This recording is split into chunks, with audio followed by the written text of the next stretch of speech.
अवैध मस्जिद की प्रेमी सरकार का जय हो।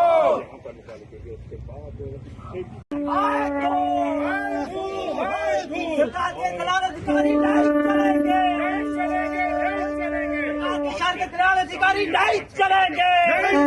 इसकी बैठक पिछले शुक्रवार को प्रशासन ने विभिन्न बिंदुओं पे हमसे सहमति जताई। पहला बिंदु कहा था कि वहां नमाज नहीं होने देंगे, तो कल जंगल बैरी से दो बसें मंगवा दी गई यहाँ पर नमाज पढ़ाने के लिए मुसलमानों को। कोई मुसलमान तैयार नहीं हुआ तो सब्जी मंडी शिमला से 7 किलोमीटर दूर से एक देहाती को लेके आ गए नमाज पढ़ने के लिए। मौलवी मना करता रहा कि जुमे की नमाज भाई मैं पढ़वाता हूँ तब होती है। वो जाके वहाँ पे नमाज पढ़ के आया।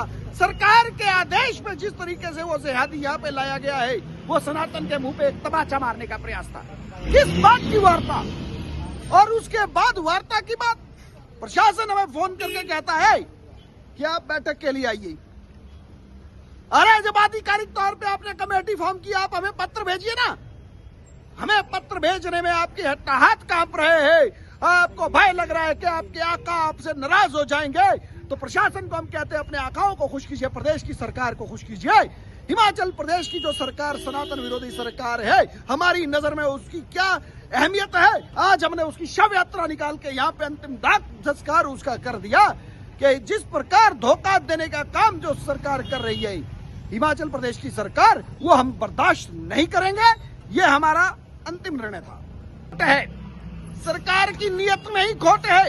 ये गले मिलती है, हाथ में छुरा लेके और पीठ में छुरा घोंपती है। हिमाचल प्रदेश की सरकार जो है प्रदेश का इस्लामीकरण करना चाहती है, हिमाचल प्रदेश को इस्लामिक स्टेट बनाना चाहती है। इसलिए जो आंदोलन का स्वरूप है वो भी परिवर्तित करने की आवश्यकता है।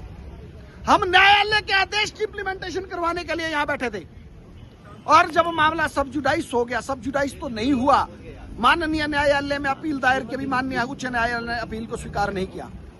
तो हम कानून को मानने वाले लोग हैं, हमें मालूम है कि यदि हम धरने पे बैठे हैं, अभी भी बैठे रहते हैं, तो कोर्ट को 1 तारीख को निर्णय देना है। कहीं यह संदेश ना जाए कि सनातनी लोगों का न्यायपालिका पे भी विश्वास नहीं है, वो न्यायपालिका पे भी दबाव बनाने के लिए अनशन पे बैठे। इसीलिए हमने आज का आंदोलन वापस लिया और प्रदेश सरकार की नीयत में खोट है। हिमाचल प्रदेश को हम इस्लामिक राज्य नहीं बनने देंगे, डेमोग्राफी को परिवर्तित नहीं होने देंगे। इसके लिए अब हिंदू संघर्ष समिति जो है गांव-गांव जाकर, घर घर जाकर अलख जगाएगी।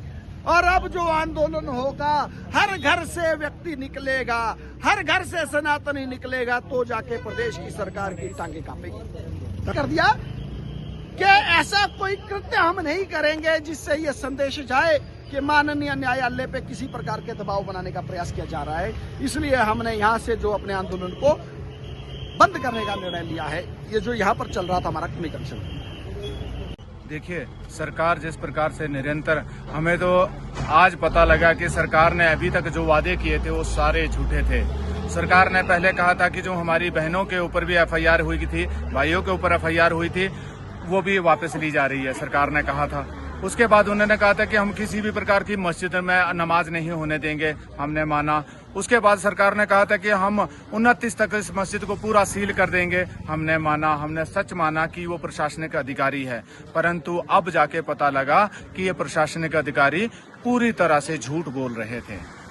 और मैं उन लोगों को बोलना चाहूंगा कि उन लोगों तक अपनी आवाज पहुंचाना चाहूंगा कि जो इन लोगों की आवाज को मानते हैं, पुलिस को मानते हैं कि पुलिस हम लोगों की सुरक्षा के लिए है। पुलिस कहीं भी सुरक्षा के लिए नहीं है, ये मुसलमानों के महिमा मंडन के लिए है।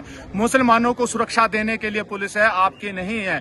ये पुलिस नहीं है आपकी हो सकती, ना ये राजनीतिक लोग आपके हो सकते हैं, क्योंकि ये लोग पूरा जो ड्रामा था ये सनातनियों को बर्बाद करने का, सनातनियों को झूठ बोल के उनकी जो उम्मीदें थी प्रशासन के साथ या पुलिस के साथ, उसको कहीं ना कहीं चोट पहुंचाना था। जिस प्रकार से हमने आज सरकार के और इसी गुस्से से हमने कहा कि जब प्रशासन ने कहा था कि यहाँ पे किसी प्रकार की नमाज अदा नहीं होगी, तो कल जब प्रशासन ने पूरी पुलिस सिक्योरिटी में वो नमाज अदा करवाई, तो उससे सीधा सीधा जाहिर हो चुका है कि प्रशासन जो कर रहा है वो मुसलमानों के फेवर के लिए कर रहा है, शरणार्थियों के फेवर में नहीं कर रहा। और मैं चाहूंगा कि पूरे भारत में हिमाचल की एक आवाज गूंजे कि हिमाचल प्रदेश में यदि वास्तव में आज खतरे में है तो यहाँ संविधान खतरे में है। हम तो आज तक चले थे संविधान को लेके, हम तो चले थे आज तक संविधान की हर एक शब्द को लेके, हर एक संशोधन को लेके, परंतु यहाँ पे तो शरिया कानून लागू होने के लिए कदम बढ़ाए जा रहे हैं। यहाँ पे तो पूरा इस्लामिक स्टेट बनाने के लिए कदम बढ़ाए जा रहे हैं। यहाँ पे अवैध मस्जिद को वैध बनाने के लिए कार्य किए जा रहे हैं। जिस मस्जिद के जिन मुसलमानों के पास एक कागज इस मस्जिद के अपना नहीं है, झूठे तथ्य से 15 साल तक ये लोग कोर्ट में कानून न्यायपालिका का जो समय वेस्ट करते रहे, वो व्यक्ति आज फिर सुप्रीम हाई कोर्ट जा चुके हैं। हाई कोर्ट में भी मैं माननीय न्यायालय से निवेदन करूंगा कि जो व्यक्ति आज तक कागज नहीं दे पाए, क्या माननीय न्यायालय में ये देंगे? ये सिर्फ जो सनातनियों की भावनाओं को आहत करना था। यही वो सरकार थी कि हमीरपुर में इतवार के दिन इन्होंने बुलडोजर चलाया था, जब मंदिर को तोड़ा गया था। मूर्तियां भी सनातनियों को इकट्ठी नहीं करने दी मंदिर से। 60 साल वर्ष पुराना वो मंदिर था, परंतु यहाँ पे न्यायालय ने भी कहा, एमसी के भी ऑर्डर थे, परंतु सरकार के ऊपर से आदेश है। पूरा प्रशासन अपने मुंह से नहीं कह पाता, प्रशासन खुद शर्मिंदा है। प्रशासन के ऊपर इतना प्रेशर है कि प्रशासन के बहुत सारे अधिकारी कब जाके रिजाइन भी कर सकते हैं कि इन लोगों ने इतना इस प्रकार का माहौल बनाया है। सरकार नहीं चाहती कि यहाँ पे मुसलमानों के ऊपर किसी प्रकार का दबाव बनाया जाए, यहाँ पे मुसलमानों को कहीं अवैध मस्जिद में जाने से रोका जाए। सरकार नहीं चाहती कि ये लोग जो बांग्लादेश से रोहिंग्या आ रहे हैं, ये गांव-गांव में इनको रोका जाए। सरकार नहीं चाहती कि ये लोग यहाँ के जगह जगह खड़े होकर रेडी फड़ी लगा के आम जन लोगों की जो असुविधा प्रदान करे और जो दुकानदार है उनके लिए मुसीबत खड़ी हो जाए। सरकार चाहती है कि मेरा पूरा हिमाचल प्रदेश पूरे मुसलमानों से भर जाए, सभी लोग यहाँ पे सड़कों पे बैठ के नमाज अदा करें, सभी लोग टोपी में पहने। कुछ दिन बाद मुख्यमंत्री जी भी शायद विधानसभा में या सचिवालय में टोपी पहन के आएंगे और कुछ दिन बाद ये प्रचलन होगा। और आज रोना आता है राजा साहब की उन शब्दों को सुन के, जब उन्होंने कहा था कि ऐसे व्यक्ति को जब सत्ता जाएगी कभी तो ये पूरे प्रदेश का बेड़ा गर्क करेगा। वास्तव में ये बेड़ा गर्क होने की शुरुआत है। जो हिमाचल में चल रहा है वो बेड़ा गर्क ही है कि यहाँ पे जो अपने वजूद के लिए लड़ रहे हैं उन लोगों को कुचला जा रहा है, और जो जिनके पास कागज दिखाने के नहीं है उनका महिमा मंडन किया जा रहा है।